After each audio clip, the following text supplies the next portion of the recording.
We are in Chapter 3, Section 2, and we're going to talk about coefficient of variation. I really wish we were in class together. I would get you all to read to me, but here we are. I get to read to you, and y'all are in a unique situation where you actually get to see what's going on in my book. If you were out in a class, you wouldn't, so this does have its advantages. I'm on page 145. Whenever two samples have the same units of measure, okay, the variance and standard deviation for each can be compared directly. That's what we've been doing. For example, suppose an automobile dealer wanted to compare the standard deviation of miles driven for the cars she received as trade-ins on new cars. Okay, but what if a manager wanted to compare the standard deviations of two different variables? So make sure you're seeing this, it's making sense, you're hearing where this is going. Like what we've been doing, they've all been the same units. But now, if it's two different variables, such as, here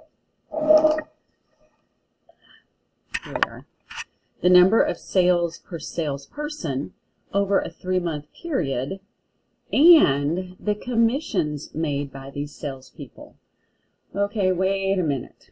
A statistic that allows you to compare standard deviations when the units are different. Like this would be the number of sales, and this would be commissions. Those are different, not number of sales and number of sales or commissions. These are different. And so that's going to be a huge clue in your homework and on the test when you notice that the units are different and they're still asking for some kind of comparison. A statistic that allows you to compare standard deviations when the units are different, highlight, underline, as in this example, is called the coefficient of variation. And so we are going to keep looking at our formula card. Does this exist? Is that information here? And you'll notice that it is not. So I would pause the video right now, and I would go grab this formula right here. At least this one, because you could figure out from here that this is for a sample, it's the standard deviation for a sample, and this is the mean for a sample, this is the mean for a population. So you can write just one of them, or you can write both of them, and you might just write it very clearly and very carefully right here under Chapter 3. Again, on our first test, you won't be using the formula card, but you will on later tests. So now that we've seen that, it is always good to think through what is going on. The coefficient of variation is denoted as a CVar, a coefficient of variation. Is the standard deviation, either the samples or the populations, divided by the mean, either the samples or the populations. The result is expressed as a percentage. So in all the stuff that you write down to yourself, make sure you're writing down details, not all the words, but some details. And we'll both be on the test, these formulas, and know how to calculate and interpret. That's your job, and you got to know when to use it and then how to plug all the stuff in and then use that from there. I'm going to real quickly go through this first example.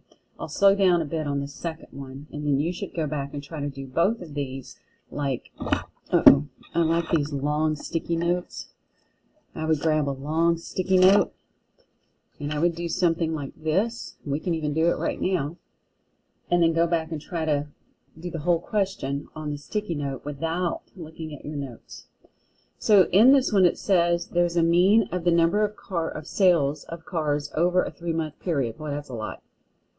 And it gives us a standard deviation. Okay, awesome. The mean of the commissions, the mean of the commissions, number of sales, commissions, there's a difference. And its standard deviation are this. Compare the variations of the two. So this is the one I'm going to go through very quickly. And to go through very quickly, what you have to do is you have to calculate the CVar for one of the units, and then the CVar for the other unit. And then in the end, when you get percentages, that's when you can make a statement and compare what's going on, because it says compare the variations of the two. So the CVar, this is a sample. Over a 3-month period, not an entire year, not an entire company. And so they've got a 5 and they've got an 87. So those are put on top of each other, and the formula has a times 100 because we're going to percent. And so this first one for the sales, there's this thing called a CVar, 5.7%, okay? Let's do this again. Because in the other one, we have a standard deviation and a mean. So we do what we did a while ago, times 100, and we get that there's a CVar of 14.8% on the commissions. And so what you're going to need to do is know when to use that formula, how to put all the information in the formula to know that you're getting a percentage, and then what do we do with what we have. So it says, since the coefficient of variation is larger for the commission, see that, how it's a 14% and the other's a 5, then the commissions are more variable than the sales. And that's what it was asking, compare the variations. Now we have a comparison.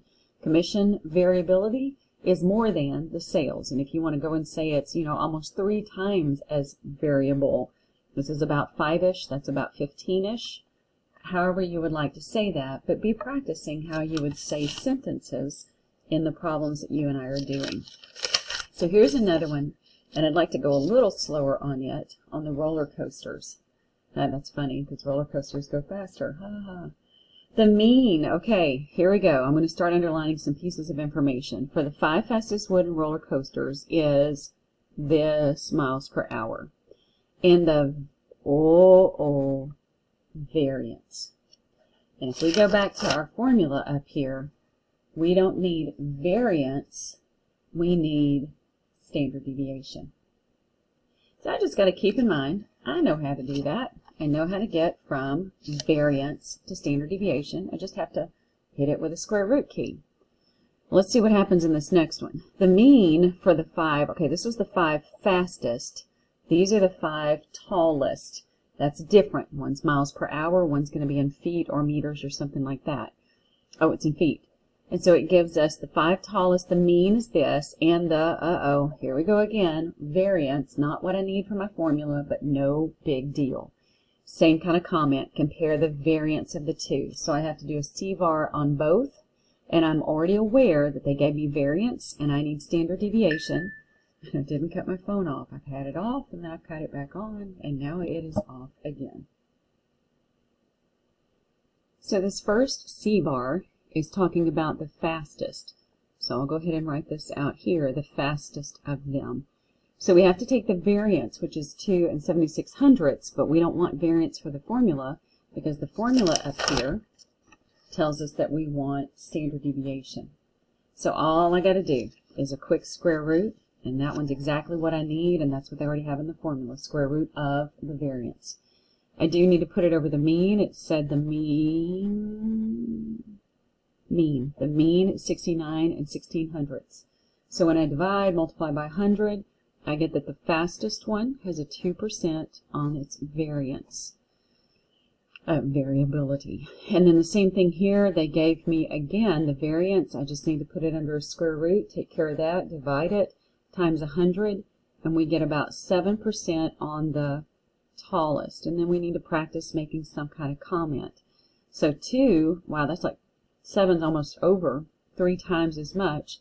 So the variation in the speed is slight. Oh, did I get those backwards? No. The variation in the speeds is slightly larger than the variation in the heights. No. The variation in the, the variation in the speeds, let me back up. The speed was this one. The speed was this one. The 5 fastest miles per hour, we would call that speed. This one, the tallest, feet, so that's tallest in feet. The variation in the speeds is slightly larger than the variation in the heights. I think that's a typo, because the variation in the heights slightly larger, 3 times more, I don't know about that word, than the heights, nope, than the speeds of the roller coasters. Well, thank you for finding or helping me to find a typographical error. And that concludes our instruction. Let me go ahead and show this one more time. Let me go ahead and show this right here as our formulas. And just one last reminder to make sure that you put those on our Chapter 3 for the formula card.